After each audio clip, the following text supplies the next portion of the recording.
American സൈനികരുടെ തലക്ക് $30,000 വിലയിട്ട് ഇറാൻ്റെ സൈനിക മേധാവി പ്രസ്താവന പുറപ്പെടുവിച്ചു. ഏതെങ്കിലും സൈനികരെ, അമേരിക്കൻ സൈനികരെ ജീവനോടെയോ അല്ലാതെയോ നിങ്ങൾ ഞങ്ങളെ ഏൽപ്പിക്കുകയാണെങ്കിൽ $30,000 നൽകുമെന്നാണ്. ഒരു പക്ഷേ ലോക ചരിത്രത്തിൽ അത്യപൂർവമായിട്ട് മാത്രം കേൾക്കുന്ന ഒരു വിവരമാണ് ഈ പറയുന്നത്. അമേരിക്കയെ പോലെയുള്ള ഒരു സൂപ്പർ പവറുള്ള രാജ്യത്തിലെ സൈനികർക്ക് ഇറാനെ പോലെയുള്ള ഒരു മൂന്നാം ലോക രാജ്യം തലക്ക് വിലയിട്ടു എന്ന് പറയുമ്പോൾ സിമ്പിളായിട്ട് കാണാൻ വേണ്ടി സാധിക്കുകയില്ല.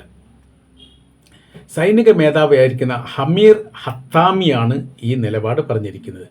സൈനിക കമാൻഡറുടെ നേതൃത്വ പദവിയിലിരിക്കുന്ന വ്യക്തിയാണ് ഹത്താമി എന്ന് പറയുന്നത്. അദ്ദേഹം പറയുന്നു, പാരിതോഷികം പ്രഖ്യാപിക്കുകയാണ് അമേരിക്കയുടെ സൈനികരുടെ തലക്ക്. നിങ്ങൾക്ക് വളരെ എളുപ്പത്തിൽ പണം സ്വരൂപിക്കാനും സമ്പാദിക്കാനും വേണ്ടി സാധിക്കും. നിങ്ങളുടെ അമേരിക്കൻ സൈനികരെ പിടിച്ചു കൊണ്ടുവരിക. അത് ജീവനോടെ അല്ലാതെയാണ്, അതൊന്നും വിഷയമല്ല. അപ്പോൾ രണ്ട് തരത്തിൽ ഇതിന് വില പറഞ്ഞിട്ടുണ്ട്. ഒന്ന്, പുരുഷന്മാരാണെങ്കിൽ $30,000 അതിൻ്റെ വില. സ്ത്രീ ആണെങ്കിൽ $60,000. സ്ത്രീ എന്ന് പറയുന്ന സമയത്ത് പിടിക്കപ്പെടുന്നവരെയാണ് ഉദ്ദേശിച്ചത്, അല്ലാതെ അമേരിക്കയുടെ സൈനികരല്ല. അമേരിക്കൻ സൈനികരെ ആരെ പിടിച്ചാലും അത് ഇറാനിലുള്ള സ്ത്രീകളാണ് പിടിക്കുന്നതെങ്കിൽ അവർക്ക് $60,000, പുരുഷന്മാരാണ് പിടിക്കുന്നതെങ്കിൽ അവർക്ക് $30,000 പാരിതോഷികം നൽകൂ എന്നുള്ളതാണ്. ഇത് വല്ലാത്ത രീതി അമേരിക്ക പ്രസിഡന്റ് ഡൊണാൾഡ് ട്രംപിനെ പ്രകോപിപ്പിച്ചിരിക്കുകയാണ്. റഷ്യക്കും ചൈനക്കും പോലും പറയാൻ മടിയുള്ള, പേടിക്കുന്ന ഒരു കാര്യമാണ് അമേരിക്കയുടെ സൈനികരെ വല്ലാത്ത രീതിയിൽ നിരാശരാക്കുന്ന അല്ലെങ്കിൽ മാനസികമായി പ്രയാസമാക്കുന്ന ഒരു നിലപാട് ഇറാൻ എടുത്തത് എന്നാണ് ഇതിൻ്റെ പ്രസ്താവന നമുക്ക് കാണാൻ വേണ്ടി സാധിക്കുന്നത്.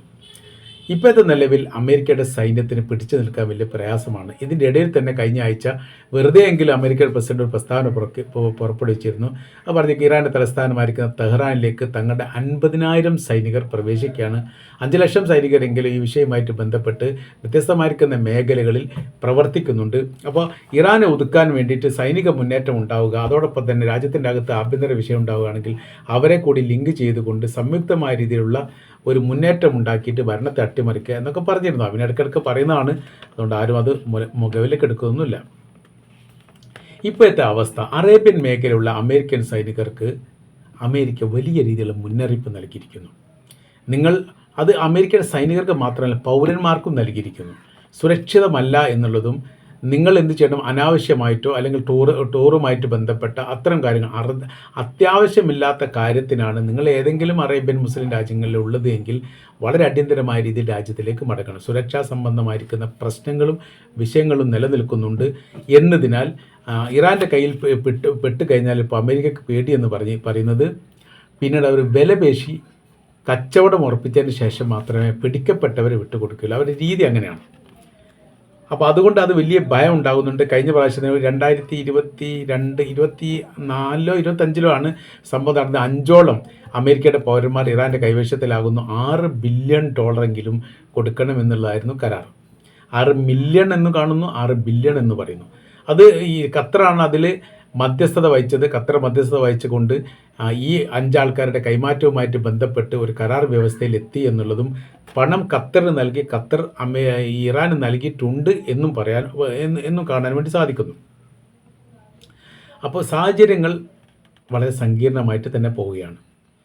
US സൈനികരുടെ ബേസുകൾക്ക് സുരക്ഷ ഒരുക്കുകയും അതോടൊപ്പം തന്നെ സൈനിക ബേസുമായിട്ട് ബന്ധപ്പെട്ട് ഏകദേശം 10 കിലോമീറ്ററിൻ്റെ ചുറ്റളവിൽ നിരീക്ഷണ സംവിധാനങ്ങൾ ഉണ്ടാക്കാൻ വേണ്ടി തീരുമാനിച്ചു. നിരീക്ഷണ ക്യാമറകളും പെട്രോൾ നടത്തുന്ന ഉദ്യോഗസ്ഥരും ബന്ധപ്പെട്ടവരും ഈ മേഖല വളരെ കൃത്യതയോടുകൂടി നിരീക്ഷിക്കണം. അതിൻ്റെ കാരണം എന്ന് പറഞ്ഞാൽ ഇറാൻ ഏത് തരത്തിലാണ് ഈ മേഖല കേന്ദ്രീകരിച്ചുകൊണ്ട് വരിക എന്ന് പറയാൻ വേണ്ടി സാധിക്കില്ല. പല രീതിയിലും പല രൂപത്തിലും അവർ പ്രത്യക്ഷമായി കഴിഞ്ഞാൽ വലിയ നാശങ്ങളും നഷ്ടങ്ങളും ഉണ്ടാക്കിയതിന് ശേഷം മാത്രമേ അവർ മടങ്ങുകയുള്ളൂ. ഇപ്പോൾ നടക്കുന്നത് ആകാശ യുദ്ധമാണ്. അതുകൊണ്ട് തന്നെ ആകാശത്തിലൂടെ ഏത് തരത്തിലാണ് ഇറാൻ്റെ ഇടപെടൽ ഉണ്ടാവുക എന്ന് പറയാൻ വേണ്ടി സാധിക്കുകയില്ല എന്നുള്ളതാണ് സെൻട്രൽ കമാൻഡ് ഈ വിഷയവുമായിട്ട് ബന്ധപ്പെട്ട് ഈ അഭിപ്രായങ്ങൾ പറഞ്ഞിരിക്കുന്നത്. അത് അമേരിക്കയുടെ സൈനിക നേതൃസ്ഥാനത്തിരിക്കുന്നവർ അവർ പറയുന്നുണ്ട്. നമ്മൾ മനസ്സിലാക്കുകയും നമ്മൾ പറയുകയും ചെയ്യുന്നതിൽ നിന്ന് വ്യത്യസ്തമാണ് ഇപ്പോഴത്തെ അവസ്ഥാ സാഹചര്യങ്ങൾ എന്നുള്ളതാണ് അതിൻ്റെ അഭിപ്രായം. അതോടൊപ്പം തന്നെ പിന്നീട് കാണുന്ന മറ്റൊരു വിഷയം എന്ന് പറഞ്ഞാൽ ഇറാൻ്റെ ചാരശൃംഖല സജീവമാണ്. നമ്മൾ എപ്പോഴും കേൾക്കുന്നത് ഏറ്റവും വലിയ ചാര സംഭവം എന്ന് പറയുന്നത് മൊസാദാണ് എന്നുള്ളതാണ്. മൊസാദ് ചാരസംഘത്തിൽപ്പെട്ട ആളുകളൊന്നും അല്ല എന്നല്ല പറയുന്നത്, പക്ഷേ രഹസ്യമായിരിക്കുന്ന ഒരു വലിയ ചാര കോക്കസ് ഇറാനുണ്ട്. ആ കോക്കസ് പല രഹസ്യങ്ങളും ചോർത്തിയിട്ടുണ്ട്. അമേരിക്കയും ഇസ്രായേലുമായിട്ടുള്ള യുദ്ധത്തിൽ ഇറാൻ ജയിക്കാനും അമേരിക്കയും ഇസ്രായേലും തോൽക്കാനും ഇപ്പോഴും ആ യുദ്ധം തുടരാനുമുള്ള പ്രധാനമായിരിക്കുന്ന കാര്യം ഈ ഒരു രൂപത്തിലൂടെ കാര്യങ്ങൾ കൈകാര്യം ചെയ്തതാണ് എന്നാണ് പറയുന്നത്. അഥവാ ചാരശൃംഖല. ഈ മൊസാദ് എന്ന് പറയുന്ന ചാരശൃംഖല അല്ലെങ്കിൽ ചാര സംവിധാനം എന്ന് പറയുന്നത് ഇസ്രായേൽ ഗവൺമെൻറ് ശമ്പളം നൽകി വലിയ ഔദ്യോഗിക പദവിയോടുകൂടി ജെറുസലേം നഗരത്തിലൊക്കെ പ്രവർത്തിക്കുന്ന അല്ലെങ്കിൽ അത്തരം സ്ഥാപനങ്ങൾ ഉണ്ടാക്കിക്കൊണ്ട് അതിൽ സർവീസ് ചെയ്യുന്ന പ്രവർത്തനമാണ് നടത്തുന്നത്. അപ്പോൾ അവർ 10 നില കെട്ടിടം ഇതിൻ്റെ 2026 ഫെബ്രുവരിക്ക് ശേഷം നടന്ന ആക്രമണത്തിൽ മൊസാദിൻ്റെ ഒരു ബിൽഡിംഗ് അപ്പാടെ തകർന്നിട്ടുണ്ട്. അത് 8 നില ബിൽഡിംഗ് ആണ് എന്ന് പറയുന്നത്. ഒരു 3-4 നിലയുടെ ഉൾഭാഗത്തേക്കാണ് മിസൈൽ പതിച്ചത്. അങ്ങനെ ആ ബിൽഡിംഗ് അപ്പാടെ കത്തി അമർന്നു എന്നുള്ള റിപ്പോർട്ടും ഇതിനോടനുബന്ധിച്ച് തന്നെ പുറത്തു വന്നതാണ്. അമേരിക്കയുടെ സൈനികർ, അമേരിക്കയുടെ പൗരന്മാർ, എന്തിന് അമേരിക്കയുടെ പ്രസിഡന്റ് ഡൊണാൾഡ് ട്രംപ് പോലും ഈ മേഖല സുരക്ഷിതമല്ല എന്നുള്ളത് ഏറെക്കുറെ കൃത്യമായിരിക്കുകയാണ്. അതിന് മുന്നേറാനുള്ള പോംവഴികളും വഴിമാർഗങ്ങളും എങ്ങനെയൊക്കെയാണ് എന്നതിനെക്കുറിച്ചും ഒരു രൂപം കിട്ടുന്നില്ല. കാര്യം അബ്രഹാം ലിങ്കൺ കപ്പൽ അറേബ്യൻ കടലിൽ വല്ലാത്ത രീതിയിൽ പ്രയാസം അനുഭവിക്കുന്നു. അവിടെ സൈനികർ പരസ്പരം വെടിവെക്കുന്നു, അയാൾ കൊല്ലപ്പെട്ടു, രണ്ടോ അതിൽ കൂടുതൽ ആളുകളോ കടലിൽ ആത്മഹത്യക്ക് വേണ്ടി ചാടി. അവർ രക്ഷപ്പെട്ടതുമായി ബന്ധപ്പെട്ട കാര്യത്തെക്കുറിച്ചൊന്നും വിവരങ്ങൾ വന്നിട്ടില്ല. സംഭവം നടന്നിട്ടുണ്ട് എന്നുള്ളതാണ്. 100ഓളം തവണ മിസൈൽ ആക്രമണം നടന്നിട്ടുണ്ട്. പകുതിയിലധികം പ്രതിരോധിക്കാൻ വേണ്ടി സാധിച്ചിട്ടില്ല. അങ്ങനെയുള്ള ഒരു പ്രത്യേക ഒരു സാഹചര്യങ്ങൾ അവിടെ നിലനിൽക്കുന്ന സമയത്ത് സൈനികർക്ക് മാനസികമായ രീതി വലിയ പ്രയാസമാണ്.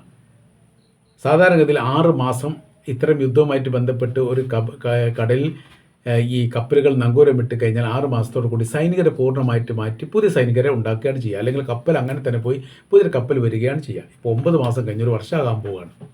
എന്നിട്ടും മാറ്റങ്ങൾ ഇല്ല എന്ന് പറയുന്ന സമയത്ത് അവരുടെ നിത്യാവശ്യങ്ങൾ പോലും പരിഹരിക്കാൻ പറ്റാത്ത വിധം വിഷണ്ണമായിരിക്കുന്ന ഒരു സാഹചര്യത്തിലേക്ക് അമേരിക്കൻ സൈനികർ മാറിയാലുള്ള പ്രശ്നം എന്ന് പറയുന്നത് ഒരു യുദ്ധത്തിലും ജയിക്കാൻ വേണ്ടി സാധിക്കുകയില്ല എന്നുള്ളതാണ്. ട്രംപിനെ പോലും വധിക്കാൻ വേണ്ടി ശ്രമിച്ചു എന്ന് ഏറെക്കുറെ സ്ഥിരീകരിക്കപ്പെട്ട സ്ഥിതിക്ക് ഈ ഒരു പ്രസ്താവനയെ വളരെ ഗൗരവത്തിലാണ് അമേരിക്ക ഏറ്റെടുത്തിരിക്കുന്നത്. അമേരിക്ക മാത്രമല്ല, അമേരിക്കയുടെ സൈനികരും അങ്ങനെ തന്നെയാണ്. സുരക്ഷാ സംബന്ധമായിരിക്കുന്ന കാര്യത്തിൽ വലിയ രീതിയിലുള്ള പ്രയാസം അവർ അനുഭവിക്കുന്നുണ്ട് എന്ന് പല ഘട്ടങ്ങളിലായിട്ട് അമേരിക്കൻ സൈന്യം പറഞ്ഞതാണ്. ഞങ്ങളെ സംബന്ധിച്ചിടത്തോളം ഞങ്ങൾ ഈ വിഷയവുമായിട്ട് ബന്ധപ്പെട്ട് വലിയ രീതിയിലുള്ള പ്രതിസന്ധി അനുഭവിക്കുന്നു മാനസികമായിട്ട്. മുമ്പത്തെ അമേരിക്ക അല്ല ഇപ്പോൾ. വല്ലാത്ത രീതിയിൽ മുന്നേറിക്കൊണ്ട് അതിജീവനം ഉണ്ടാക്കാൻ വേണ്ടിയൊന്നും യഥാർത്ഥത്തിൽ അമേരിക്കക്ക് സാധിക്കുന്നില്ല. അതിന് നേതൃത്വം നൽകുന്ന അമേരിക്കയുടെ പ്രസിഡന്റ് പോലും ഭീഷണിയിൽ എല്ലാ രാജ്യത്തും സ്വതന്ത്രമായ രീതിയിൽ പോകാൻ സാധിക്കാത്ത വിധം പ്രയാസമുണ്ട്. അങ്ങനെ പറയുന്ന സമയത്ത് ട്രംപിന് സുരക്ഷ ഒരുക്കുന്ന ഉദ്യോഗസ്ഥരുടെ, ജീവനക്കാരുടെ, സൈനികരുടെ കൃത്യമായിരിക്കുന്ന ഒരു ലക്ഷ്യം ഇദ്ദേഹത്തെ രക്ഷിക്കുന്നതുമായിട്ട് ബന്ധപ്പെട്ട കാര്യത്തിൽ പരാജയപ്പെടുന്നുണ്ട് എന്നുള്ളതാണ്. ഇപ്പോൾ തന്നെ തുർക്കിയുമായിട്ട് ബന്ധപ്പെട്ട വിഷയത്തിൽ അവർക്ക് കിട്ടിയിരിക്കുന്ന വിവരങ്ങൾ അല്ലെങ്കിൽ ഇൻഫർമേഷൻ എന്ന് പറയുന്നത് തുർക്കി നൽകിയതാണ് എന്ന അഭിപ്രായമുണ്ട്, ഇസ്രായേൽ നൽകിയതാണ് എന്ന അഭിപ്രായമുണ്ട്.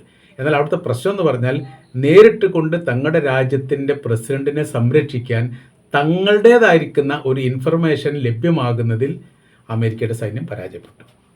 അപ്പോൾ അവരുടെ ഈ പ്രസിഡന്റിന് സുരക്ഷ ഒരുക്കുന്നതുമായിട്ട് ബന്ധപ്പെട്ട കാര്യത്തിൽ വളരെ കൃത്യതയോടുകൂടി ലക്ഷ്യം കണ്ടുകൊണ്ടൊരു പ്രവർത്തനം ചെയ്യുന്നതിൽ 100% അമേരിക്ക പരാജയപ്പെട്ടു എന്ന് സമ്മതിക്കേണ്ട ഒരു സ്ഥിതിയിലേക്കാണ് കാര്യങ്ങൾ പോകുന്നത്. അപ്പോൾ ഇപ്പോഴത്തെ അമേരിക്കയുടെ സൈനികരുടെ തലയ്ക്ക് സൈനികരുടെ തലയുടെ വില എന്ന് പറഞ്ഞാൽ ഇതിനു മുൻപ് സദ്ദാം ഹുസൈനുമായിട്ട് ബന്ധപ്പെട്ട വിഷയത്തിൽ ഇറാഖുമായിട്ട് ബന്ധപ്പെട്ട അമേരിക്കയുടെ യുദ്ധത്തിൽ സദ്ദാം ഹുസൈനും 2 മക്കൾക്കും അവർ തലക്ക് വില പറഞ്ഞിരുന്നു. അന്നത്തെ പ്രസിഡന്റ് ആയിരിക്കുന്ന George Bush, junior George Bush വില പറഞ്ഞിരുന്നു. $1 മില്യൺ എങ്ങാനാണ് പറഞ്ഞത്. അപ്പോൾ നിങ്ങളിൽപ്പെട്ടവർ, അത് ഇറാഖിനോടാണ് പറഞ്ഞത്, നിങ്ങളിൽപ്പെട്ട ആരാണോ കൊലപ്പെടുത്തുന്നത് അല്ലെങ്കിൽ ആരാണോ കൃത്യമായിരിക്കും വിവരം നൽകുന്നത് അവർക്ക് ഈ പണം നൽകും. അങ്ങനെ ഒരൊറ്റാണ് സദ്ദാം ഹുസൈനെ പിടികൂടിയത് എന്നുള്ള കാര്യം നമുക്ക് അറിയാവുന്നതാണ്. അത് ആരാണ് ചെയ്തത്, അവർക്ക് പണം കിട്ടിയിട്ടുണ്ടോ എന്നതിനെക്കുറിച്ചുള്ള വിവരങ്ങളൊന്നും പിന്നീട് വന്നിട്ടില്ല. പിന്നെ രഹസ്യ റൂട്ടിലേക്ക് അത് മാറുകയാണ് ചെയ്തത്. ഏതായിരുന്നാലും അതിനുശേഷം ഒരു അമേരിക്കയുടെ സൈനികൻ്റെ തലക്ക് വില പറഞ്ഞുകൊണ്ട് ഒരു പ്രഖ്യാപനം ഔദ്യോഗികപരമായ രീതിയിൽ ഇറാൻ എന്ന് പറയുന്ന രാജ്യത്തിൻ്റെ സൈനിക മേധാവിയായിരിക്കുന്ന അമീർ ഹത്താമി നടത്തിയത് നിസ്സാരമായിരിക്കുന്ന കാര്യമൊന്നുമല്ല. ഇതിൽ അമേരിക്കയുടെ സൈനികരെ സംബന്ധിച്ചിടത്തോളം അവർക്ക് മാനസികപരമായ രീതിയിലും രാജ്യത്തിന് വലിയ അപമാനകരമായ രീതിയിലുമുള്ള പ്രയാസം അനുഭവിക്കുന്നുണ്ട് എന്നുള്ള കാര്യം കൃത്യമാണ്.